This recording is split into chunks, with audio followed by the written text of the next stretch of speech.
சரி okay okay first அவர மாதிரி நான் okay first okay okay sorry சரி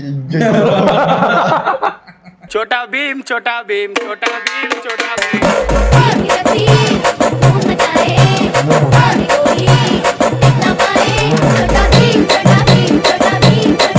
ஃபர்ஸ்ட் வீடியோட கண்டினியூஷனா செகண்ட் வீடியோ இப்போ ஸ்டார்ட் பண்ணிடலாம். ஃபர்ஸ்ட் வீடியோ பார்க்காதவங்களுக்கு ஃபர்ஸ்ட் வீடியோ லிங்க் கீழே கொடுக்குறேன். காமெடி வேண்டாம் நான் சொல்லிட்டேன். நான் காமெடி பண்ணாதேன்னு சொல்லியிருக்கேன். நான் அந்த கீழே இல்லை, வீடியோ கீழே கொடுக்குறேன், பார்த்துக்கோங்க. Mobiles and furnitures, VGN Richmond towers Guindy மற்றும் சன்லேண்ட் ரீஃபைன் சன்ஃப்ளவர் ஆயில்.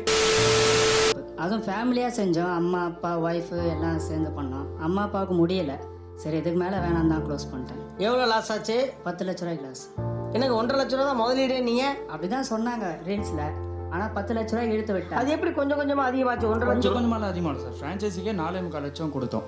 அவங்க கிச்சன் எக்யூப்மெண்ட்ஸ்னு சொல்லி ஒரு 3 லட்ச ரூபாய்க்கு வாங்கிட்டாங்க வித் GSTயோட. அதுக்கப்புறமேட்டுக்கா நம்ம உள்ள plumbing work, electrical work, interior ஒர்க்குன்னு இருக்கும்.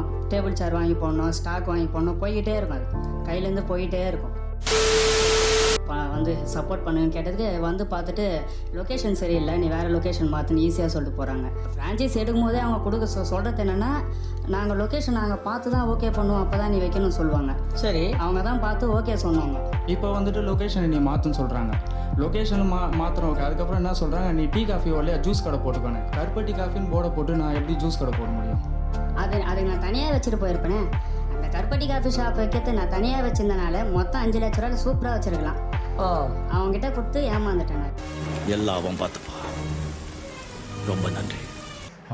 இதுதான் ஆக்சுவலா அந்த பிராண்ட் அவரே தனிப்பட்ட முறையில் வச்சிருந்தா கூட இவ்வளவு வந்திருக்காரு. அது அவரே சொல்றாரு, நான் தனியா வச்சிருந்தா கூட எனக்கு இவ்வளவு நஷ்டம் இருக்காது, நான் இவங்களை பார்த்து நம்பி போனதுனாலதான். அது காரணம் அந்த பிராண்டு. அதே மாதிரி அவங்க லொக்கேஷன் முதற்கொண்டு அவங்க வந்து பார்த்துட்டு இது ஓகே சொல்லி அது பண்ணி அதுக்கு பிளம்பிங் ஒர்க்கு, எலக்ட்ரிக்கல் ஒர்க் எல்லாம் பார்த்து சட்டுன்ட்டு வந்துட்டு ஓட மாட்டேங்குதா. அப்போ லொகேஷன் பார்த்தோன்னா அப்போ இது எல்லாத்தையும் கலெக்ட் அங்கே மாட்ட முடியுமா? ஈஸியாக வீடியோல பார்க்கும்போது ஒரு 1.5 லட்ச ரூபா அவங்க சொல்றாங்களே, அது அவர் எக்யூப்மெண்ட்டுக்கு நான் நினைச்சது 1.5 லட்ச ரூபா வெறும் எக்யூப்மெண்ட்டுக்கும் இதுக்கும் மீதி இருக்கலாம் வந்து இவங்க தான் கை காசு போட்டிருப்பாங்க.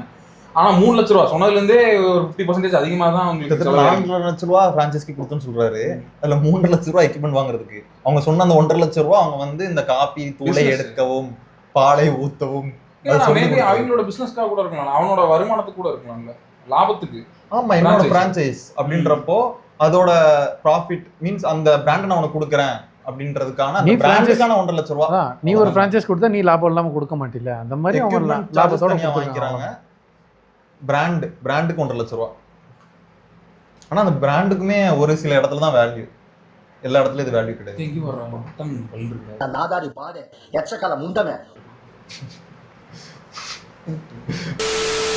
சார் என்கிட்ட ஒரு 300-400 ஸ்டாஃப்ஸ் இருக்காங்க சார். நான் இவங்க சொல்கிறத நான் அக்ரியே பண்ண மாட்டேன். நம்ம ஸ்டாஃபை நம்மளுடைய ஒரு பார்ட்னராக நம்ம ட்ரீட் பண்ணால், அவங்கள நல்லா கவனிச்சுக்கிட்டா, நல்ல சேலரி கொடுத்தா அவங்க எங்கேயும் போக மாட்டாங்க. என்னுடைய ஸ்டாஃப் யாரும் எங்கேயும் போகல, என் கூடயே தானே இருக்காங்க. 12 வருஷம் ஆகுது நான் இந்த பிஸ்னஸில் இறங்கி. 12 வருஷம் அப்போ என் கூட இருந்தவங்க இப்போ வரைக்கும் ஜேர்னி பண்ணிட்டு இருக்காங்களே, அந்த ஒரு 10-15 பேர் தான் வெளியே இருக்கிறவங்க எல்லாரையும் கூட்டிகிட்டு வந்திருக்காங்க. எனக்கு வியாபாரமே ஆகலனாலும் அந்த மாதம் நான் என்னைக்கு ஃபிக்ஸ் பண்ணேனோ அந்த ஃபிக்ஸ் பண்ண டேட்டுக்கு எப்படியாவது அவங்களுக்கு நான் சம்பளத்தை கொடுத்துருவேன். லேட் பண்ணவே மாட்டேன். இப்போ ஒவ்வொருத்தவங்க ஒவ்வொரு மாதிரி இருப்பாங்க சார். ஆனால் அணுகுமுறைங்கிறது ஓனர்ட்ட இருந்து இப்போ நிறைய தப்பாக வருதுங்க சார். டக்குன்னு கோவப்பட்டு பேசிடுறாங்க சார். அப்படியெல்லாம் கிடையவே கிடையாது சார். ஏன்னா ஒரு வெல் எஸ்டாப்ளிஷ்டு ஒரு கன்சர்னில் இருக்கிறவங்க வந்துட்டு பேசிடலாம். ஒரு லேபரையோ ஒரு மாஸ்டரையோ ஒரு கேள்வி கேட்ட முடியும். எங்களை மாதிரி நியூவாக ஒரு ஸ்டார்ட் அப்பில் இருக்கிறவங்களாம் அப்படி உடனே கேட்ட முடியாது சார். ஏன்னா அவங்க தான் இப்போ இந்த சைடு பேசுகிறாங்கல்ல, அவங்களுக்கு வந்து வேலை வாங்க தெரியல அப்படின்ற மாதிரி சொல்கிறாங்க. இப்போ அதை தான் நம்ம சொல்கிறோம். இவங்கெல்லாம் வந்து வேறு ஃபீல்டுலேருந்து இந்த ஃபீல்டை நம்ம பேசிவ் இன்கமாக வச்சுக்கலாம் அப்படின்ட்டு வர்றவங்க தான். அவங்க எல்லாத்துக்குமே வேலை எப்படி வாங்கணும், அந்த வேலையை பற்றி நல்லா தெரியும். அதனால அவங்க ஸ்டார்டிங்ல ஸ்டார்ட் பண்ணியிருந்த போது இதே மாதிரி தான் இருந்திருப்பாங்க. இல்ல அவங்க ஒருவேளை நீ நினைச்சு பார்க்கும்போது அந்த டைம் இந்த அளவு ப்ரமோஷன் கிடையாது, இன்ஃப்ளூயன்ஸ் கிடையாது. சோ அப்போ வந்து அவங்க இப்போ ஸ்டார்ட் பண்ணியிருந்தா இந்த மாதிரி பிரச்சனை இருந்திருக்கும். ஆமா, அவங்க அப்போ ஸ்டார்ட் பண்ணனால அவர் சொல்றாரு. மேபி இந்த 12 வருஷம் அவர் இப்போ அந்த அதே பிசினஸ் இப்போ ஸ்டார்ட் பண்ணா அவரால் இவ்வளவு தூரம் மெயின்டைன் பண்றது கஷ்டம். அவங்களுக்கு அந்த ரெப்புடேஷன் இருக்கு. அது வந்து அப்போ இன்ஃப்ளூயன்சிங்லாம் கிடையாது. அப்போ வந்து உங்களை நம்பி வர்றவங்க, அதாவது ஜென்ரலாக வரவங்க. இப்போ அப்படி கிடையாது. இப்போ இன்ஃப்ளூயன்சிங் பண்ணாதான் உங்களால் ப்ராடக்ட்டே விற்க முடியுன்ற நிலைமையே வந்துருச்சு. மேபி பேக்ரவுண்ட் ஒன்று இருக்கு. அவர் பேக்ரவுண்ட் எவ்வளவு ஸ்ட்ராங்கா எப்படின்னு தெரியல. அவர் சொல்றாரு எனக்கு ஒரு நாள் ஓடலனாலும் நான் சம்பளம் கொடுத்துருவேன். ஓகேவா, அது எத்தனை மாசம் என்னால கொடுக்க முடியும் கடன் வாங்கி? 300 ஸ்டாஃப்ஸ் இருக்காங்க. அதான் அவங்க அத்தனை பேருக்கு கொடுக்க முடியற அளவுக்கு அவர்கிட்ட பேக்ரவுண்ட் இருக்குது. இவங்க யாருக்குமே அந்த பேக்ரவுண்ட் கிடையாது. எல்லாம் லோன் எடுத்து கடன் வாங்கி ஸ்டார்ட் பண்ணுவாங்க. அப்போ அவங்களால எத்தனை மாசம் கடன் வாங்கி எனக்கு தெரிஞ்சு அவங்க பேசுற போதேவும் அதை மனசுல வச்சுட்டு தான் பேசணும். 15 வருஷம் எக்ஸ்பீரியன்ஸ்ல பேசக்கூடாது. ஸ்டார்ட் பண்ணப்போ நீ ஆரம்பிச்ச ஒரு வருஷம் இருக்கு இல்லையா, அந்த எக்ஸ்பீரியன்ஸ்ல தான் இப்போ அவர்கிட்ட பேசணும். அவங்க என்ன சொல்றாங்கன்னா, எனக்கு இந்த ஃபீல்டில் எக்ஸ்பீரியன்ஸ் அவங்களுக்கு இருந்திருக்கு, கண்டிப்பா இருக்கு. இருந்து அவங்க ஸ்டார்ட் பண்ணி எப்படி ஸ்டாஃப்ட்ட வேலை வாங்கணுன்றதெல்லாம் தெரிஞ்சுதான் அவங்க வேலை வாங்கியிருக்காங்க. அப்படின்றப்போ இவங்களை விட்டு கண்டிப்பா போகவே முடியாது. ஆனா இவங்க அப்படி கிடையாது இல்ல, அவங்க அந்த எக்ஸ்பீரியன்ஸ் இருக்கு. இவங்க அதை தான் பேசணும். ஆமா, இவங்க அப்ப ஆனா இவங்க என்ன சொல்றாங்க, இவங்களுக்கு வேலை தெரியுன்ற பாயிண்ட் ஆஃப் வியூல பேசுறாங்க. இவங்களுக்கு வேலையே தெரியாதுங்கிறதா இங்க பிரச்சனையே. அவங்களுக்கு எப்படி வேலை வாங்கணும்னு தெரியல. பேக்போன் அவங்கள நம்பி தான் பண்றோம். எங்களால அப்படி முடியவே முடியாது. See, basically sir, knowledge வேணும் சார். கொஞ்சம் இந்த இண்டஸ்ட்ரி அதான் அவர் சொல்றாரு. எனி அதர் இண்டஸ்ட்ரி கொஞ்சம் knowledge வேணும். நான் ரெஸ்டாரண்ட் ஆரம்பிக்கிறேன்னு முடிவு பண்ண உடனே 6 மாசம் பள்ளிக்கரணையில ஒரு ஹோட்டல்ல வேலைக்கு போனேன். பாத்தியா, அதுதான் நான் சொல்ல வரேன். முதல்ல ஹோட்டல் ஆரம்பிக்கிறீங்கன்னா நீ சர்வெண்டா இருக்கும். அப்பனா தான் அதை பத்தி தெரியும். அதான் அவர் சொன்ன அதே விஷயம் தான், நாலேஜ்.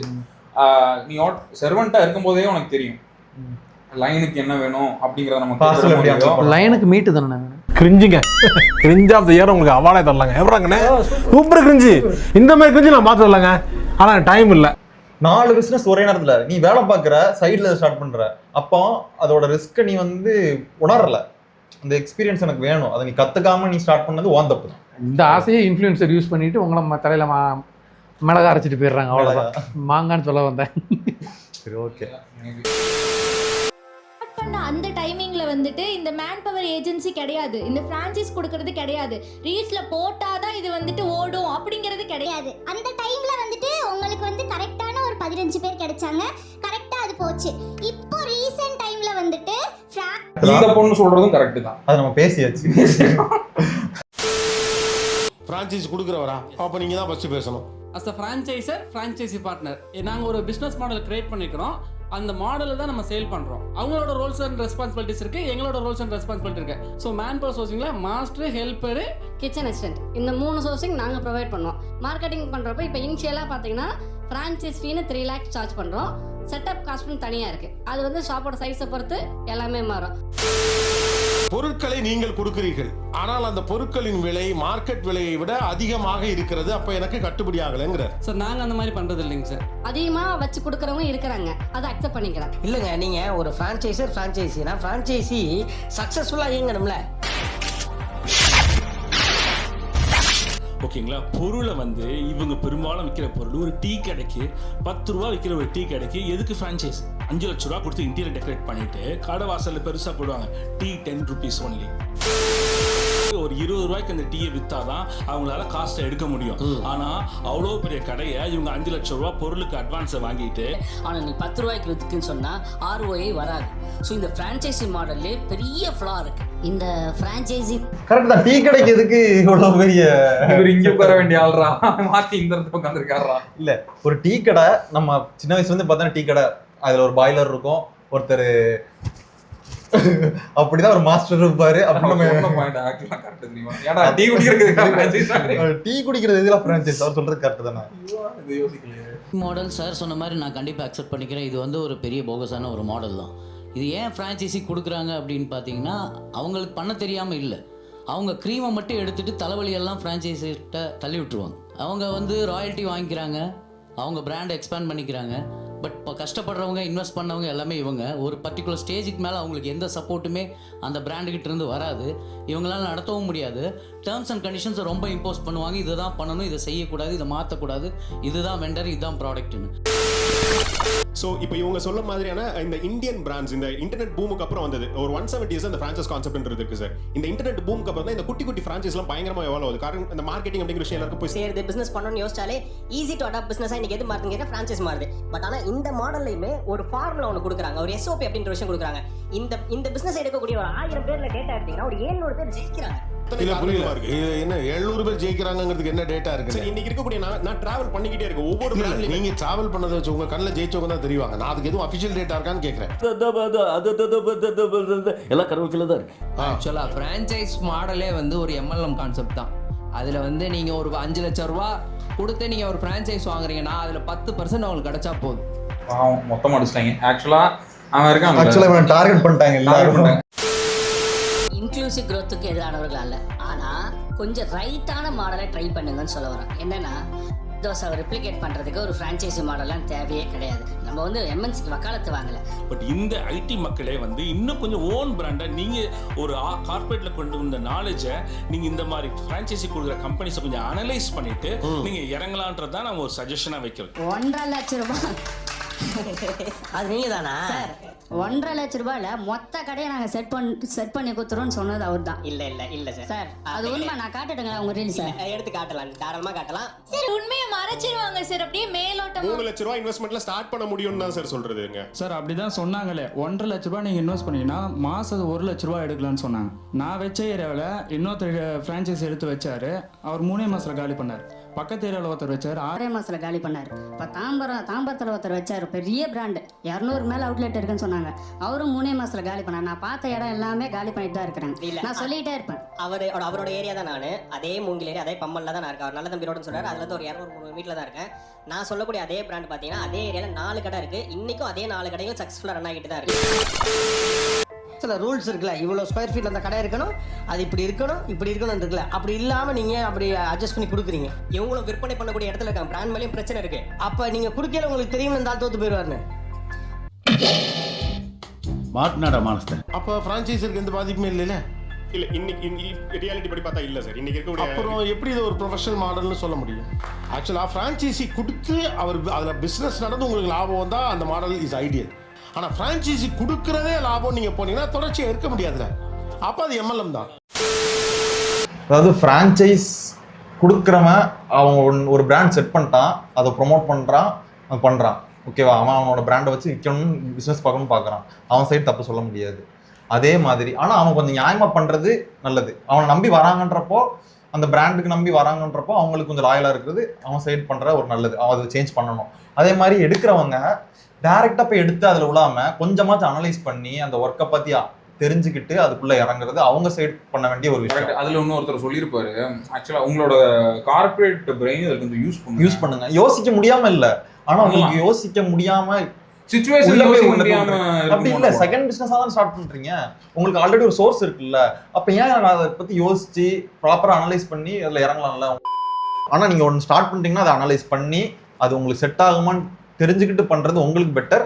யாரு சொல்றதையும் நம்பி இறங்குறது தப்பு. திரும்பவும் சொல்றேன், இன்ஃப்ளூயன்சர் மேலதான் இது டோட்டல். கிட்டத்தட்ட இவங்க சைடு ஒரு 10%, இவங்க சைடு ஒரு 10% வை.